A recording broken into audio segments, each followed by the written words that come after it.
찬양과 영광을 아버지께 올려드립니다. 성령께서 역사하셔서 하나님의 선하신 뜻 이루시고 영광을 받으시옵소서. 아멘. 예수님 이름으로 기도합니다. 아멘. 찬송가 60장입니다. 60장.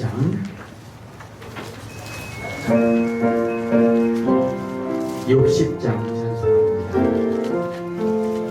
영혼의 햇빛 예수님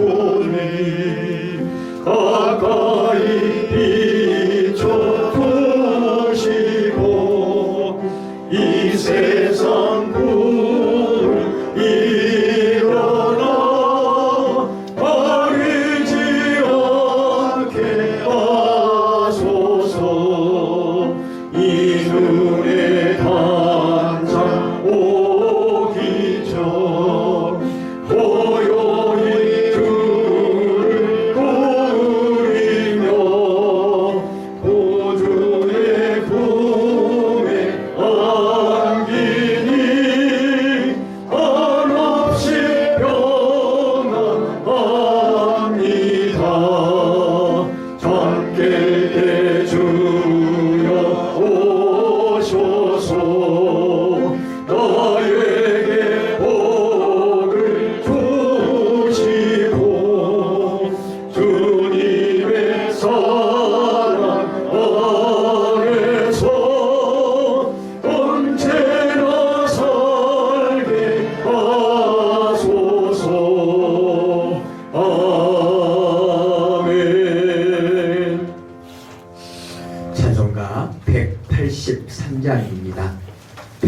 183장.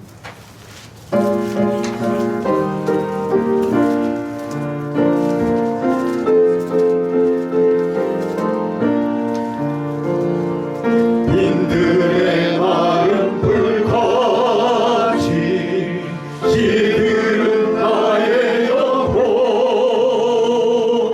주님이 약속한 성령 간절히 기다리네.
시간 기도할 때요, 하나님 지난 일주일 동안도 하나님의 은혜로 이 나라 이 민족을 지켜주시고 교회와 가정을 지켜주시고 우리의 심령을 지켜주시고 오늘도 우리의 발걸음을 인도해 주셔서 거룩한 교회와 거룩한 예배의 자리에 거룩한 예배자로 우리를 불러주심을 감사합니다. 기도하십시다.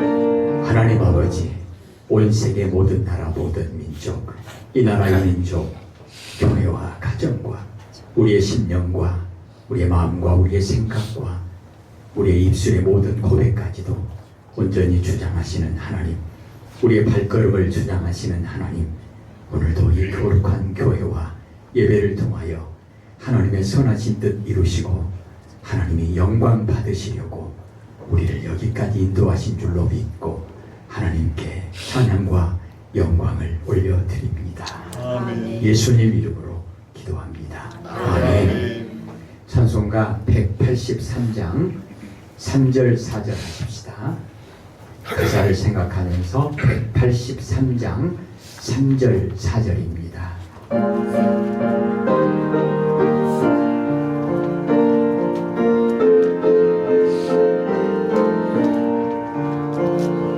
절 따라 우로를 내려 도목이 무성하니 갈급한 내 심령 위에 성령을 부으소서. 가물어 메마른 땅에 단비를 내리시듯 성령의 단비를 부어 새 생명 주옵소서.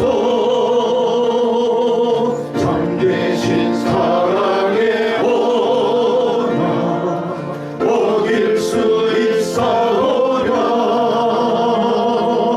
오늘의 흡족한 은혜 주실 줄 믿습니다. 가물어 메마른 땅에 단비를 내리시듯 성령의 단비를 부어 새 생명 주옵소서. 아멘. 찬송가 423장입니다. 423장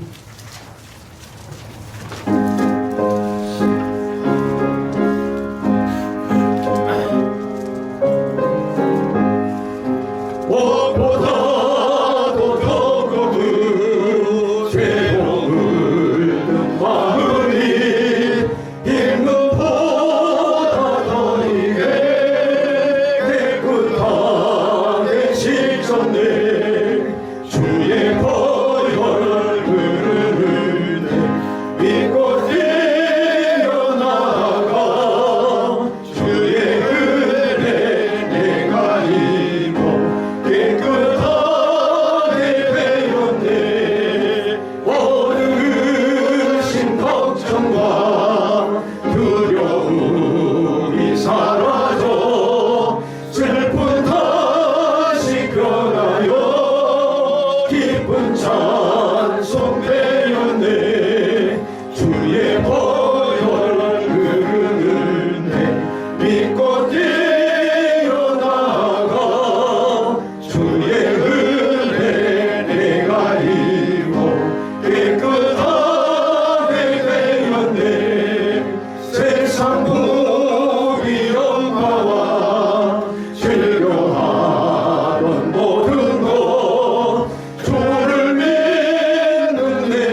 영광을 받으시기에 합당하신 하나님, 오늘도 이 예배가 오직 하나님께만 영광 돌리는 거룩한 예배가 되게 하옵소서. 기도하십시다.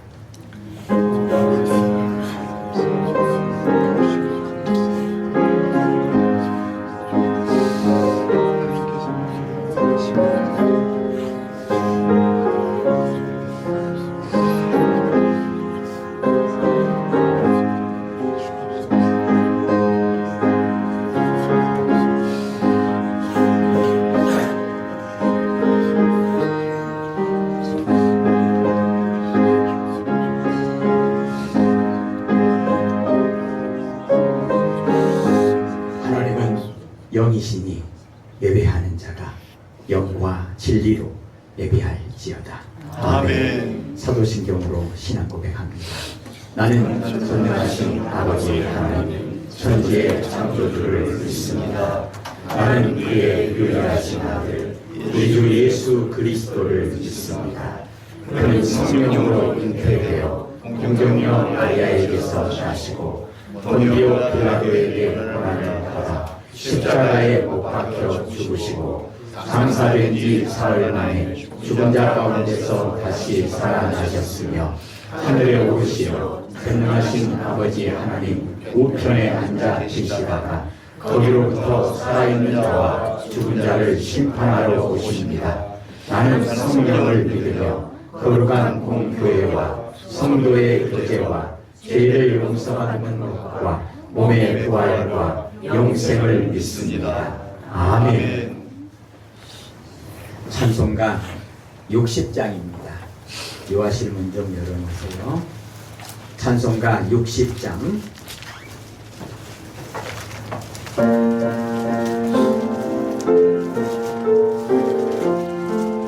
영혼의 햇빛에 주님 가까이 비춰주시고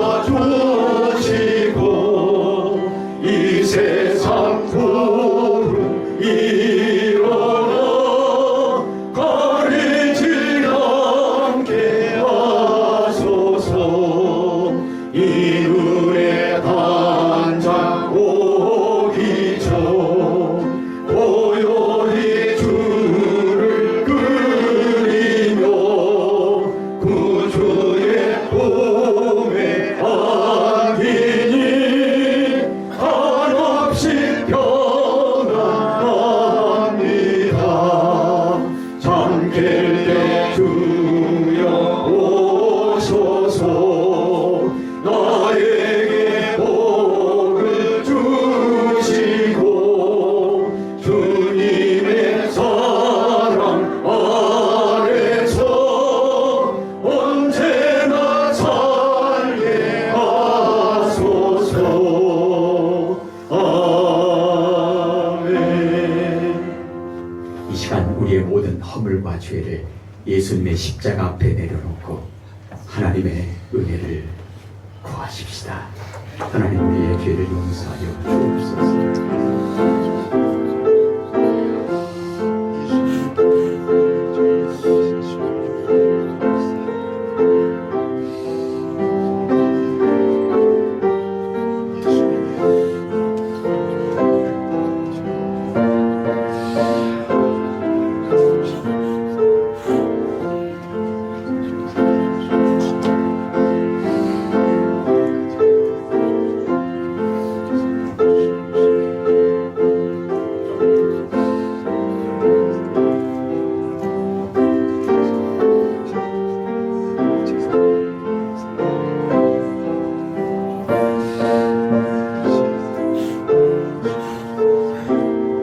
내 허물을 여호와께 자복하리라 하고 주께 내 죄를 아뢰고 내 죄악을 숨기지 아니하였더니 곧 주께서 내 죄악을 사하셨나이다.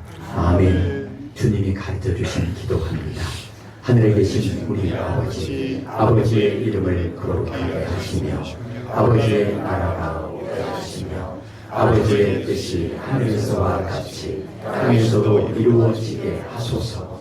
오늘 우리에게 일용할 양식을 주시고 우리가 우리에게 잘못한 사람을 용서하여 준 것 같이 우리 죄를 용서하여 주시고 우리를 시험에 빠지지 않게 하시고 악에서 구하소서. 나라와 권능과 영광이 영원히 아버지의 것입니다. 아멘. 교동문 128번입니다. 찬송가 뒤에 교동문 128번.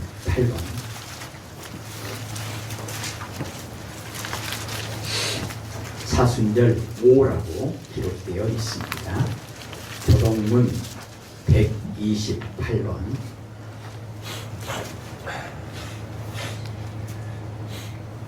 교독하겠습니다. 나의 영혼이 잠잠히 하나님만 바라며 나의 구원이 그에게서 나오는도다. 오직만이 나의 반석이시오 나의 구원이시오 나의 요새이시오 내가 그의 흔들리지 않으리로다. 넘어지는 담과 흔들리는 울타리같이 사람을 죽이려고 너희가 일제히 공격하기를 언제까지 하려느냐. 그들이 그를 그의 높은 자리에서 떨어뜨리기만 하고 거짓을 주려하니 입으로는 축복이요 속으로는 저주다. 나의 영혼아 잠잠히 하나님만 바라라. 무릇 나의 소망이 그로부터 나오는도다. 오직 그만이 나의 반석이시오 나의 구원이시오 나의 요새이시니 내가 흔들리지 아니하리로다. 나의 구원과 영광이 하나님께 있으리여 내 힘의 반석과 피난처도 하나님께 있도다. 백성들아 주시오 그를 의지하고 그의 앞에 마음을 걸어라. 하나님은 우리의 피난처시로다. 아멘. 찬송가 183장 183장 찬송하시고 이문철 목사님 기도하시겠습니다. 183장입니다.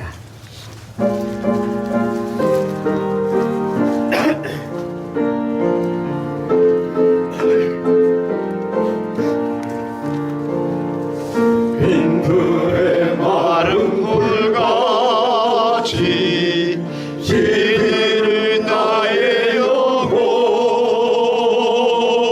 주님의 약속할 성령 간절히 기다리네.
하나님 우리 아버지, 우리들에게 영원한 생명을 주시고 복된 이 양림 제자교회 가족들로 살게 하시니 무한 감사드립니다.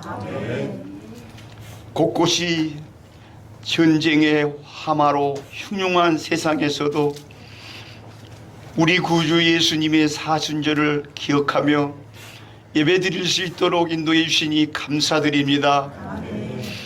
우리 예배가 하나님 아버지께 기쁨을 드리는 예배, 성령 충만한 예배, 예수님께 영광 받으시는 예배가 되도록 인도해 주옵소서.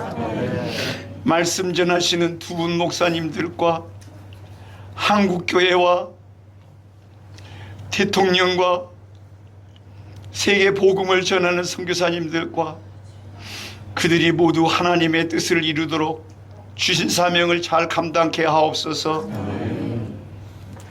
우리 양림 제자교회 식구들과 질병과 싸우는 성도들, 청년들과 꿈쟁이들 모두가 예수님의 능력으로 승리케 하옵소서. 오늘 또 이 땅에서도 하늘나라를 누리는 복된 예배가 되기를 원하며 예수님을 감사하며 기도드립니다. 아멘.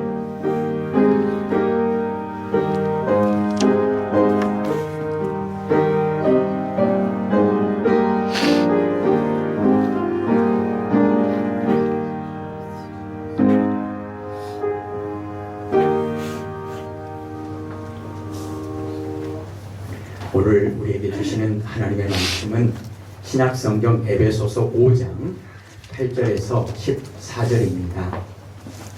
신약성경 제가 가진 성경은 314페이지, 315페이지 그 부분입니다. 에베소서 5장 8절에서 14절까지 신약성경 314페이지 그 부분에 에베소서 5장 8절에서 14절까지 한 절씩 교독할 때 우리 성도님들이 8절을 먼저 읽겠습니다. 에베소서 5장 8절입니다. 시작. 너희가 지는 어두더니 이제는 주 안에서 지켜야 빛의 자녀를 주라고 명하라. 빛의 열매는 모든 착함과 의로움과 진실함에 있느니라. 주를 기다리셔야 할 것이 무엇인가 시험하라. 너희는 열매 없는 어둠의 일에 참여하지 말고 도리어 책망하라. 그들의 음란한 것들을 말하고 부끄러운 것들이라. 그러나 책망을 받는 모든 것은 빛으로 말미암아 드러나나니 드러나는 것마다 빛이니라. 그러므로 이르기를 깨어 죽은 자들 가운데서 일어나라. 그리스도께서 너희에게 주시리라 하시느니라. 아멘. 아멘. 우리 제목을 한번 읽어보십시다. 빛의 자녀들처럼 삽시다. 아멘. 아멘. 말씀 듣습니다.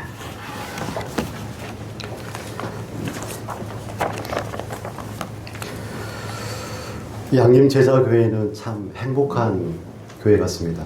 아멘. 제가 여러 군데 교회를 다니면서 예배를 드려봤는데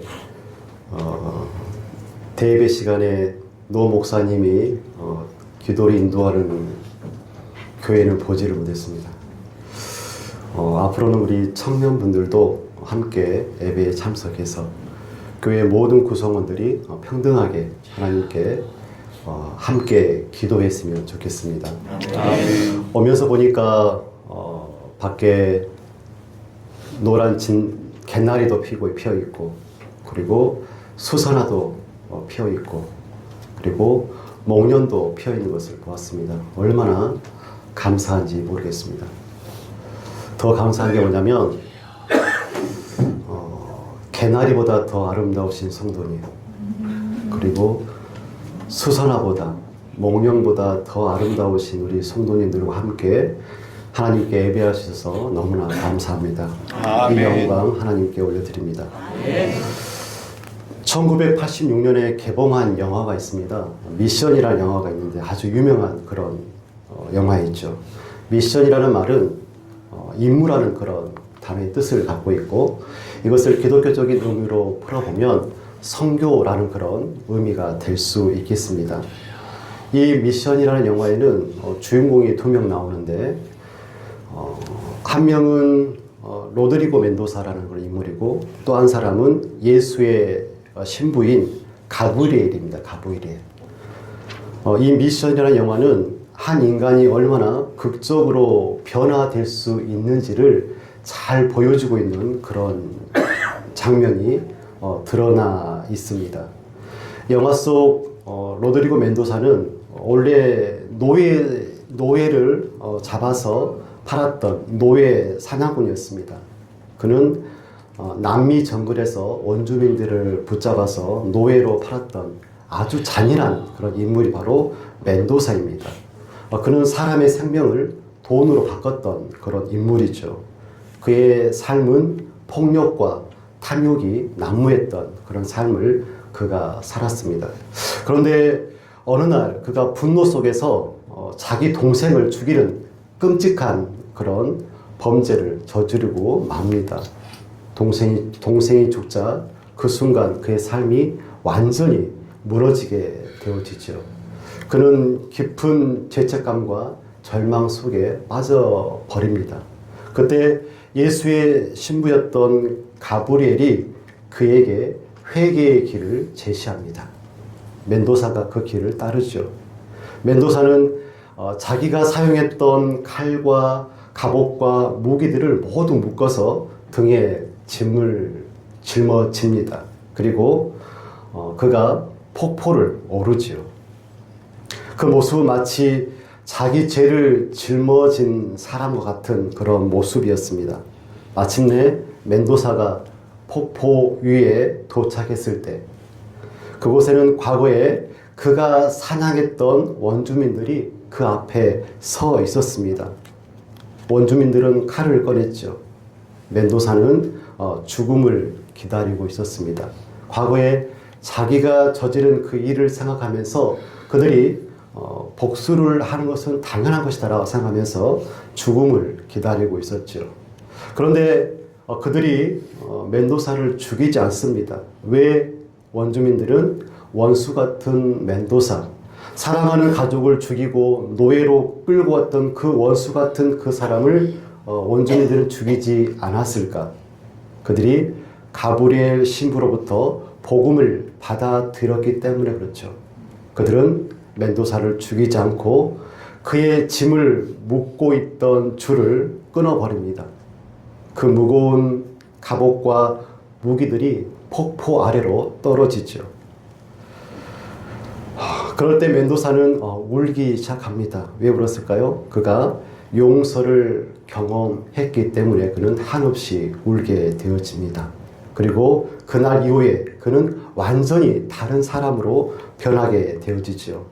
노예 사냥꾼이었던 그가 원주민들과 함께 살면서 그를 지키는 든든한 사람이 되었습니다. 어둠이었던 사람이 빛이 된 사람으로 변하게 되어진 것이죠. 성경에도 이와 비슷한 변화를 경험했던 사람의 이야기가 나오죠. 바로 사도 바울의 이야기입니다. 사울은 어떤 사람입니까? 교회를 무지막지하게 핍박했던 사람입니다. 사도행전 8장 3절에 보면 이렇게 말씀하죠. 사울이 교회를 잔멸할세 각 집에 들어가 남녀를 끌어다가 옥에 넘기니라. 이 구절은 사울의 상태를 아주 극명하게 보여주고 있는 말씀입니다. 사울이 단순히 교회를 반대하는 정도가 아니라 교회를 잔인하게 파괴하고 핍박했던 사람이다라고 성경은 우리에게 증언합니다. 사울은 스데반의 죽음에 동의를 했던 인물이죠. 8장 1절에 보면 사울은 그가 죽임을 당함을 마땅히 여기더라.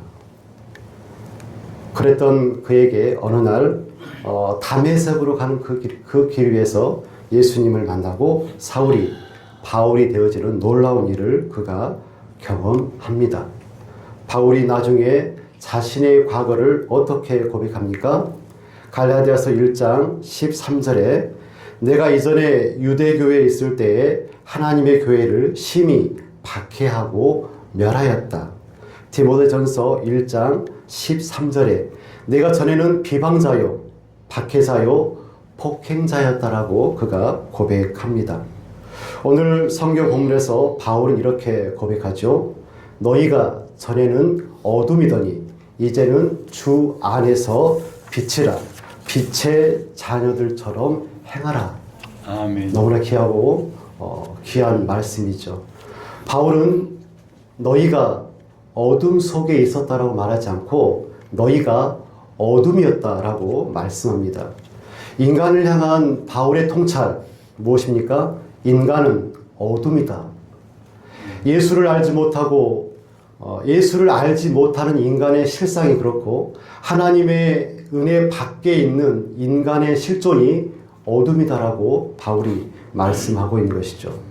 바울은 너희가라고 말하고 있지만 어쩌면 그 너희 안에 나는 어둠이었다라는 자기 고백이 이미 담겨 있는 말씀일 것입니다. 예수님을 영접한 사람은 하나님의 은혜를 맛본 사람은 모든 것이 바뀌게 되어집니다. 아멘. 어둠이더니 빛이라는 것이죠. 어둠일 때는 자신이 어둠인지 알지 못했는데 빛이 비추니까 어둠이 무엇이고 빛이 무엇인지 알겠다라고 말씀하고 있는 것이죠. 노예 사냥꾼이 선교 공동체의 일원이 되었습니다. 그럴 수 있을까요? 그럴 수 없습니다. 사랑과 섬김의 사람이 되었습니다. 교회를 핍박하던 사울이 예수님의 증인이 되었던 바울이 되었습니다. 하나님의 은혜는 어둠을 빛으로 바꾸는 능력입니다. 그것이 하나님의 은혜입니다. 아멘. 그래서 바울이 말씀하죠. 빛이 되었으니 빛의 자녀들처럼 살아라. 아멘.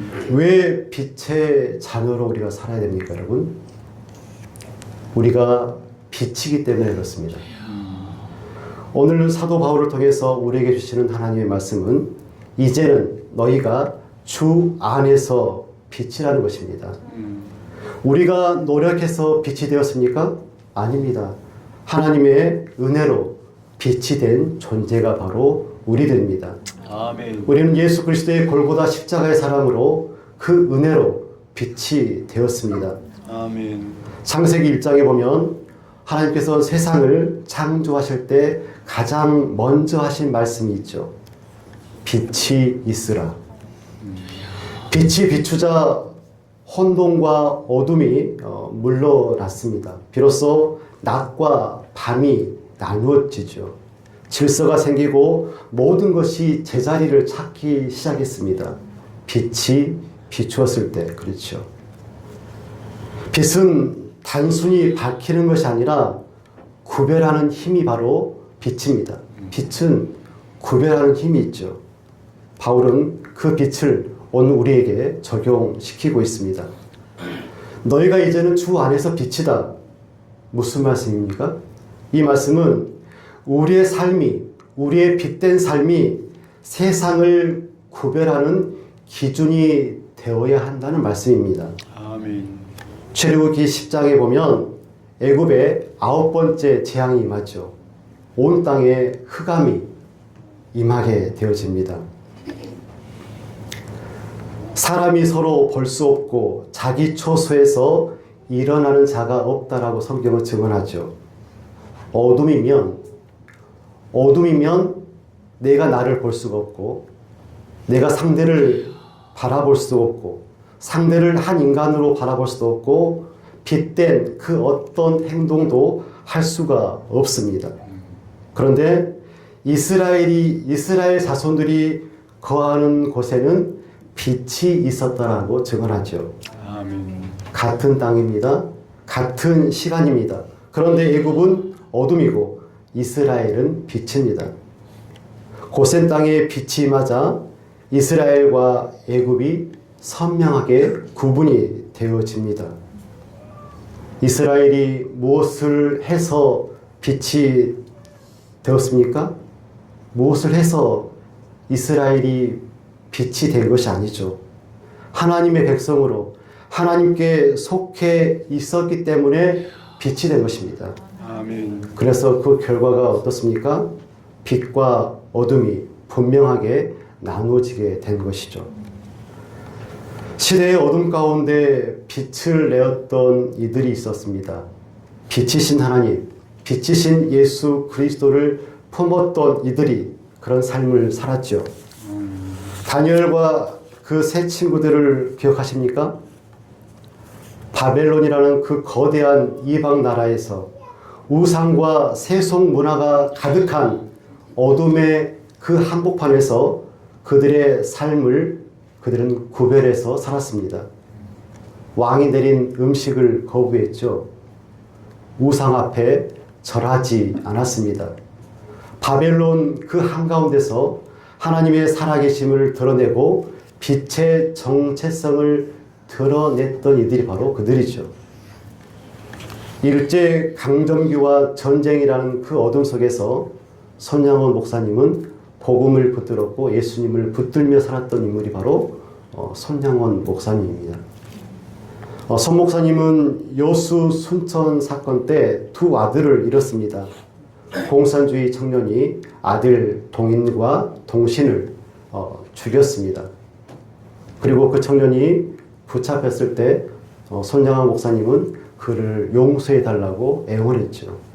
그리고 그 아들을 죽인 그 청년을 양자로 삼았고 목사로 길러냅니다. 여러분이라면 그렇게 하실 수 있겠습니까? 인간적으로 도저히 이해할 수 없는 그런 선택을 손 목사님이 하셨죠. 왜 그렇게 하셨을까요? 그분이 하나님께 속한 사람, 빛이신 예수 그리스도를 품은 사람이었기 때문에 그렇게 할 수 있었던 것이죠. 아멘. 빛이신 예수 그리스도를 품은 성도라면 이런 삶을 살아야 되지 않겠습니까? 빛이니 빛을 드러내는 믿음, 구별된 믿음을 살아내야 되는 것이 바로 우리들이라는 것입니다. 아멘. 바울은 빛의 자녀로 살아가기 위해서 조건을 제시합니다. 빛의 자녀들처럼 살기 위해서 필요한 것이 무엇일까요? 여러분 무엇일까요? 성경은 뭐라고 정언하고 있습니까? 주 안에 거하라는 것입니다. 아멘. 우리는 하나님의 은혜로 예수 그리스도를 통하여서 빛이 되었습니다. 우리는 빛이죠. 이미 빛의 정체성을 가지고 있습니다. 이것은 바뀌지가 않습니다. 중요한 것은 빛의 자녀로 살아가는 것이 중요합니다. 빛은 빛인데 그 빛을 드러내는 행위, 그 행함은 별개의 문제일 수 있습니다. 우리가 빛인데 그 빛을 드러내지 못할 수도 있다는 것이죠. 우리의 영혼 안에, 우리의 마음 속에 하나님의 생명, 예수님의 생명이 깃들어 있습니다. 그래서 그 넘치는 생명력으로 하나님을 사랑하고 이웃을 사랑하고 교회를 사랑하고 가정을 사랑하며 살고 싶은데 그렇게 잘 되지 않습니다. 그 이유가 뭐라고 말씀드렸죠?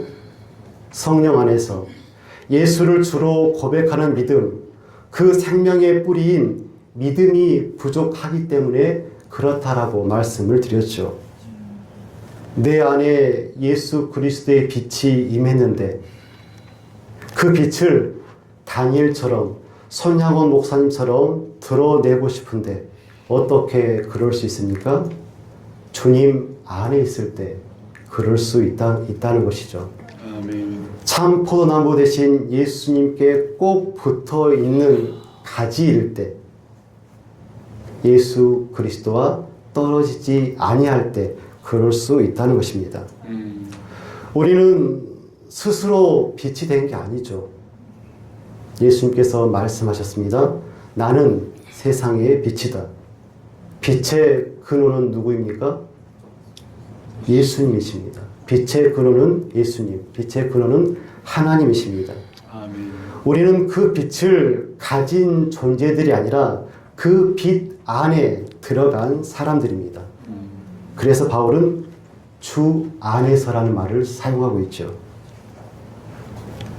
주 안에 있었을 때, 예수 안에 있었을 때 우리는 빛을 발할 수 있습니다. 아멘.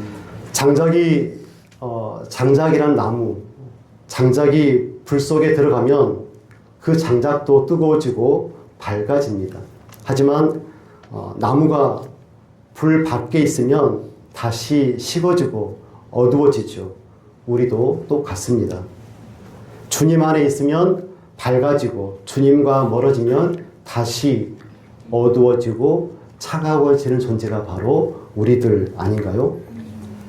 말씀을 가까이 하고 기도를 쉬지 않고 거룩한 예배를 올려드리고 그렇게 주님 안에서 충만히 머물면 주님 안에 거하면 소금으로 이 세상을 살만나게 하고 빛을 발하는 믿음을 갖게 되는 것이겠죠. 아멘. 이런 은혜가 우리에게 꼭 있기를 간절히 축원드립니다. 아멘. 사랑하는 성도 여러분, 우리는 어둠에서 빛으로 옮겨진 사람들이죠. 그 빛은 오직 빛이신 예수님 안에 있을 때 빛을 발할 수 있음을 꼭 기억하시기를 간절히 축원드립니다. 아멘. 빛의 자녀는 생명을 일구어내야 합니다. 언젠가 모임이 있어서 신안에 갔다 온 적이 있었습니다. 그래서 모임을 갖고 올라오는데 해가 졌습니다. 광주로 올라올 때 어두컴컴한 섬 주위로 작은 전깃불들이 군데군데 켜져 있는 것을 보았습니다. 그 전깃불 아래에서 사람들이 옹기종기 모여 살고 있었던 것이죠. 가정을 이루고 마을을 이루고 그렇게 생명을 일구며 살아가고 있구나 그런 생각이 들었습니다. 3월의 봄볕은 어찌 그리 파란 생명을 기적처럼 일구어내는지 신기할 따름입니다. 9절 말씀을 보면 빛의 열매는 모든 착함과 의로움과 진실함에 있느니라 라고 말씀합니다. 빛이신 예수님은 자신을 이렇게 말씀했죠. 나는 세상의 빛이다. 아멘. 세상에 비친 예수님께서 그 빛을 비추자 어떤 일이 일어났습니까? 죽은 자가 살아났습니다. 병든 자가 고침을 받았죠. 죄인이 회개했습니다. 절망이 소망으로 바뀌었습니다. 아멘. 이것이 빛이신 예수님이 맺으신 열매입니다. 빛은 반드시 생명을 일으킵니다. 그렇다면 오늘 우리는 중요한 질문을 하게 되어지겠죠. 그 빛이 우리 안에 있다면 우리 삶에 무엇이 나타나야 할까? 오늘 본문이 이렇게 말씀하죠. 빛의 열매는 모든 착함과 의로움과 진실함에 있느니라. 예수님께서 살림의 삶을 사신 것처럼 예수님의 제자인 우리도 살림의 삶을 살아야 된다라는 것입니다. 어떻게 살립니까? 착함으로 살립니다. 상처 입은 사람을 품고 넘어지는 사람을 붙드는 건 착함이죠. 냉정한 이 세상 속에서 따스함으로 따스한 마음이 사람들을 살릴 수 있는 것입니다. 의로움으로 살릴 수가 있습니다. 아멘. 불의에 타협하지 않고 하나님 앞에서 바르게 살아가는 삶, 그 삶이 어둠 속에서 길을 잃은 그 사람들에게 방향을 제시할 것입니다. 아멘. 진실함으로 살릴 수가 있습니다. 가식이 아니라 진짜로 사랑하고 진짜로 섬기는 그 삶, 그 진심이 사람의 마음을 열고 생명을 불러 일으킬 것입니다. 아멘. 사랑하는 성도 여러분, 빛은 가만히 있지 않습니다. 빛은 반드시 비추고 비추면 반드시 생명이 살아납니다. 예수님의 빛이 우리 안에 있다고 한다면 그 빛은 우리의 삶을 통해서 반드시 흘러나와야 됩니다. 아멘. 그래서 빛의 자녀는 단순히 빛이 아니라 생명을 일구는 사람이어야 합니다. 생명을 일궈내는 성도, 바로 그들이 우리인 것이죠. 우리는 지금 사순절 5째 주간을 살고 있습니다. 그 시간을 시작했죠. 하나님은 예수 그리스도의 십자가 사건으로 우리를 주의 백성으로 삼으셨고 우리에게 구원을 허락해 주셨습니다. 그 구원의 빛이 임하여 그야말로 어둠이었던 우리가 빛이 되었습니다. 우리의 정체성은 빛이죠. 그러므로 그 빛을 바라는 빛의 자녀의 삶을 살으시기를 간절히 부탁드립니다. 아멘. 이것이 예수님의 바람이고 이것이 하나님의 바람입니다. 중요한 것은 우리가 주 안에서 빛이라는 것입니다. 아멘. 빛의 자녀는 빛이신 예수님 안에 있을 때 그 빛을 제대로 정당하게 잘 드러낼 수 있습니다. 빛이신 예수님이 일궈내신 그 열매가 살림이고 구원이라고 한다면 빛의 자녀인 우리들의 열매는 살림이어야 하겠습니다. 이 미션을 이루는 사순절 5째 주간 되시기를 간절히 축원드립니다.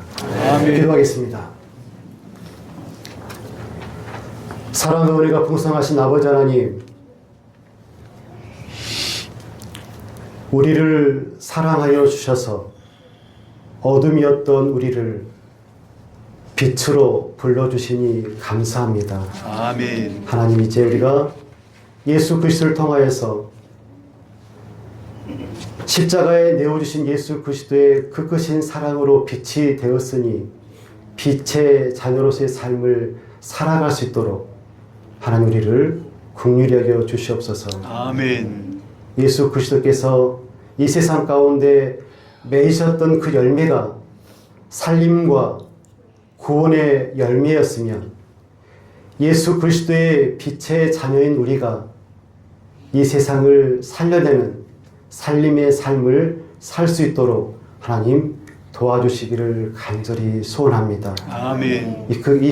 이 크신 은혜를 우리에게 덧입혀 주시옵소서. 아멘. 예수님의 이름으로 기도드리옵나이다. 아멘.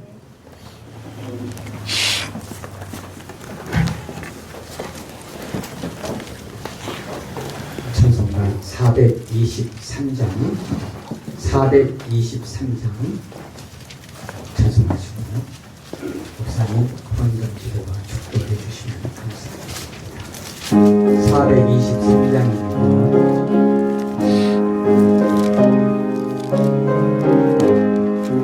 무엇보다도 뜨거운 죄로운 마음은 있는보다 거리에 깨끗하게 씻어내 주의 보혈 흐르는데 믿고 뛰어나가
전국에 쌓였네.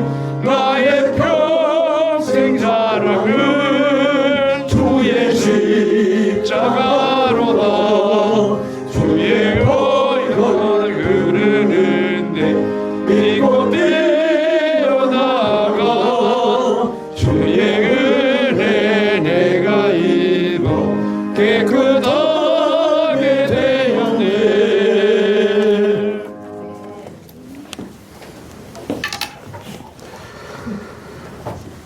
사랑과 은혜가 풍성하신 아버지 하나님, 사랑하시는 독생성자 예수 그리스도를 그 처절한 십자가에 내어주셔서 우리를 구원하여 주시고 우리를 빛 삼아 주신 하나님의 그 크신 은혜와 사랑에 감사를 드립니다. 아멘. 우리를 사랑하여 주시고 우리를 보호하여 주시고 우리에게 능력 주셔서 주시는 그 능력으로 세상을 섬기며 사랑하며 일할 수 있도록 은혜를 더하시고 그 가운데 우리에게 허락하신 그 많은 것들을 쪼개어 하나님께 드리는 은혜를 허락하여 주시니 감사합니다. 아멘. 드리는 손길 위에 하나님 축복하여 주시고 하나님의 충만하신 그 충만으로 충만케 하셔서 우리의 모든 삶이 하나님으로 인하여서 예수님으로 인하여서 충만한 삶을 살 수 있도록 하나님 도와주시고 축복하여 주시옵소서. 아멘. 지금은 우리 구주 예수 그리스도의 크신 은혜와 하나님 아버지의 만극하신 사랑하심과 성령님의 감화 감동 역사 교통하심이 이제는 주 안에서 빛이 되어 주 예수 그리스도의 빛을 발하기를 소원하고 다짐하는, 그래서 예수께서 맺으셨던 그 생명의 열매, 모든 착함과 의로움과 진실함의 열매, 그 살림의 열매를 이 세상 가운데 풍성히 맺기로 다짐하고 결단하는 주의 사랑하시는 자녀들 위해 지금부터 영원까지 함께하옵시기를 간절히 축원드리옵나이다. 아멘.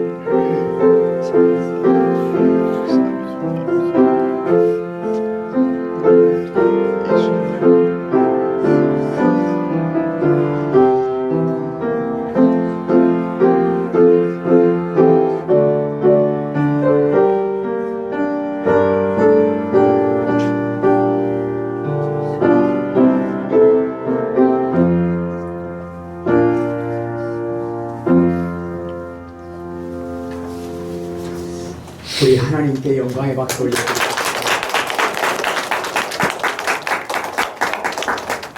예, 그 어느 때보다도 세계의 평화와 나라와 민족을 위해서 기도해야 되겠다는 것을 알겠습니다.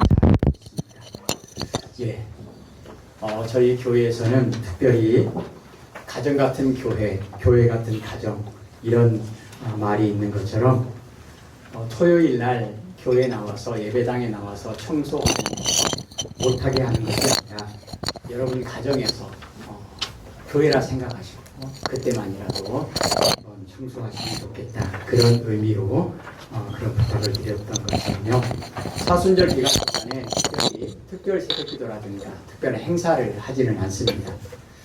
그런데 이런 부탁을 드리는 것도 억지와 의무적으로 율법주의적인 부분이 되지 않기를 바라는 마음인데요.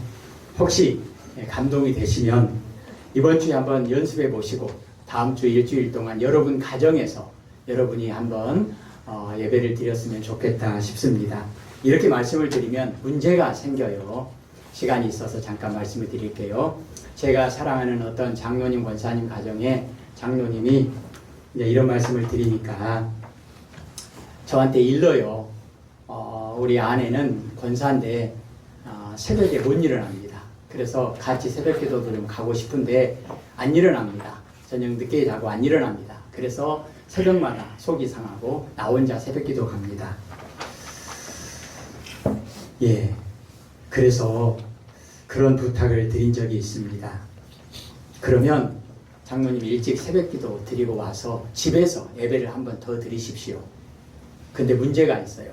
그때 부인 권사님을 깨워서 같이 안 드린다고 또 문제가 생기면 또 상처를 받으니까 냅두시고, 또 학교 가려고 바쁜 아이들 깨워가지고 야 예배 드리고 가 그래가지고 억지로 붙잡으면 또 시험거리가 되니까 그렇게 하지 마시고, 거실에서 누가 간섭 안 하잖아요. 아버지가 열심히 찬송하고 열심히 기도하고 그렇게 말씀을 읽으시면 그 집에서 가정 예배를 드리는 게 되잖아요. 전 가족 참석 안 해도 아 그러구나 그렇게 시도했습니다. 교회에서 인터넷으로 이렇게 유튜브로 이렇게 의무적으로 출석 체크하고 할 수도 있고 또 자료를 나눠드릴 수도 있겠는데 그렇게 하지 않고 우리 예배당에서는 5시 반에 성경 말씀 주보에 보시면 날마다 읽는 성경 말씀 있잖아요. 이거를 읽어도 좋고 여러분이 개인적으로 읽어가는 성경 읽어도 좋고 그럴 때 시간에 구애받지 마시고 여러분 가정에서도 한번 그렇게 해보시면 좋겠습니다. 단 조금 전에 부탁드린 것처럼 남편 되시는 분이 참석을 안 하면 부인 되시는 분이 더 열심히 있으시다면 열심히란 표현도 죄송해요. 어떤 가정은 어떤 분은 저녁 늦게까지 안 주무시고 새벽에 주무시는 분이 있고 어떤 가정은 새벽형 인간이라고 해가지고 또 저녁에 빨리 자고 새벽에 일찍 일어나시는 분이 있고 조금 전에 말씀드렸던 그 장로님 가정이 그래요. 그 권사님은 나도 한다고 저녁 늦게 나도 성경도 읽고 다 한다고 그런 말씀을 하십니다. 여러분이 가정에서 성경을 읽고 찬송을 부르고 기도하는 것은 얼마나 중요한지 제가 아는 어떤 할머니 권사님이 젊었을 때부터 혼자 되셔가지고 이제 일찍 새벽기도 갔다 오셔가지고 집에서 예배를 한번 더 드립니다. 그러면 자녀들이 5남매인데 다 잠자고 있어요. 그러면 방문을 좀 열어놓고 열심히 크게 찬송을 합니다. 근데 어렸을 때 그 자녀들이 잠자는데 엄마가 시끄럽게 막 찬송하고 기도한다고 짜증도 나고 그랬대요. 근데 10년이 지나고 20년이 지나고 30년이 지나니까 그 자녀들이 그 딸들이 어머님이 외국에를 가셨는데 그 딸들이 새벽에 일어나서 어머니가 했던 것처럼 똑같이 그렇게 예배를 드리고 찬송을 하고 기도를 하는 거예요. 그 딸이 결혼을 했습니다. 근데 아이들이 자라고 있는데 엄마가 했던 것처럼 똑같이 하는 거예요. 애기들 방문 열어놓고 찬송하고 기도하고 하나님께 가정에서 예배를 드리는 그런 모습을 제가 옆에서 보고 이것이 하나님의 은혜고 하나님께서 그 어머니의 그 눈물의 기도를 결코 외면하지 않으셨구나 이런 모습을 보았습니다. 어떻게 하시든지 간에 교회에서 특별 새벽기도라고 모이지 않는다고 해서 우리는 자유다 아무것도 안 해도 된다 그러지 마시고 감동이 되시는 분들은 금식도 하시고 여러 가지를 할 수 있겠습니다. 특별히 우리 교회에서 지금 하고 있는 선교 사역 가운데 우리가 라오스에 학생들 학교도 가고 또 집에서 생활할 수 없는 학생들을 모아서 30명 정도 이렇게 숙식을 하는 그런 기숙사를 짓고 있는 사역을 시작하고 있는데 이제 기둥 올라가고 벽 올라가고 이제 지붕을 씌우면 됩니다. 이 부분에 있어서 부족한 부분을 선교비를 보내려고 하고 있고요. 그리고 남아프리카 공화국 그리고 고마 지역 내전으로 인해서 너무나 심각하고 어려운 그런 지역에 밥을 먹지 못해서 굶주린 아이들 너무 많아지니까 300명씩 모아서 일주일에 3번씩 밥을 나누어주는 그런 사역. 그리고 어렸을 때부터 선교를 그 교육을 해야 되기 때문에 유치원을 조그맣게 만들어서 지금 이제 건물은 다 완공이 됐고요. 그 안에 기자재라든가 이런 것을 준비하고 또 나라에서도 너무 귀한 사역이라고 해가지고 허가도 나고 아주 좋은 그런 반응을 보이고 있습니다. 물론 교회도 그리고 선교센터도 잘 준비되어지고 있고 사랑하는 청년들이 그런 내전 가운데서 오늘 내일 미래를 보장할 수 없는 그런 상황 가운데서 절박한 마음으로 그렇게 말씀을 읽고 기도하는 그런 모습들로 성장하고 있습니다. 이 외에도 우리 교회가 기도하고 있고 협력하고 있는 그런 선교지를 위해서 기도해 주시면 감사하겠습니다. 특별히 오늘 주신 말씀 가운데 우리는 빛의 자녀라고 하는 이 말씀을 기억하고 이 한 주간도 주 안에서 빛된 자녀로 승리할 수 있기를 주님의 이름으로 부탁을 드립니다. 우리 다시 한번 우리를 예수 안에서 빛의 자녀로 세워주신 하나님께 영광의 박수를 드립니다. 예, 너무 감사합니다. 특별히 멀리서 신목사님 가족 되시는 분들도 모셔서 예배를 드리시고 또 우리 이 목사님 가깝게 지내시는 우리 집사님 가정도 함께 예배를 드렸습니다. 이 모든 것이 하나님의 은혜인 것을 믿고 여러분을 통해서 하나님께서 이 예배당에서 예배를 받으셨구나 생각하며 참으로 하나님께 영광을 돌립니다. 감사합니다.